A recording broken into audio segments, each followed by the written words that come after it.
Sejumlah produk pangan olahan berjenis marshmallow yang diduga mengandung unsur babi namun bersertifikat halal ditemukan masih beredar di sejumlah retail di Palembang.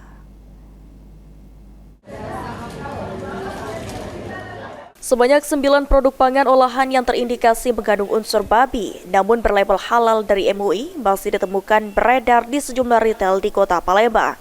Penemuan ini terungkap dalam sidak yang dilakukan Dinas Perdagangan Sumsel dan Kota serta BPOM.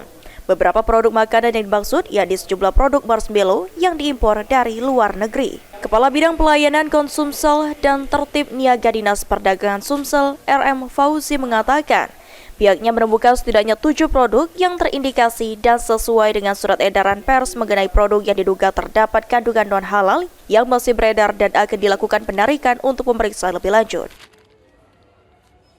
Melakukan sidak terkait dengan siaran pers dari BPJPH. Barang-barang yang terindikasikan ada produk yang non-halal.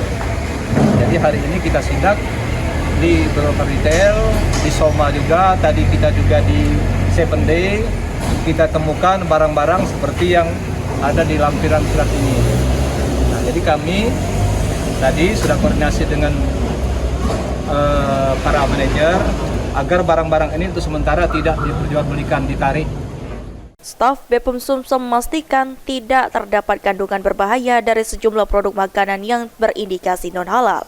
Kalau itu kan masalah keyakinan ya, kalau masalah berarti masalah keyakinan, bukan masalah keamanan. Kalau terkait bahaya kan, ya masalah Badan POM usaha kan terkait keamanannya, terkait halal dari BPJPH. Bukan masalah keyakinan, cemaran terkait. Sementara itu, sejumlah retail memastikan barang-barang yang dimaksud akan dilakukan penarikan. Lutfi, PAL TV.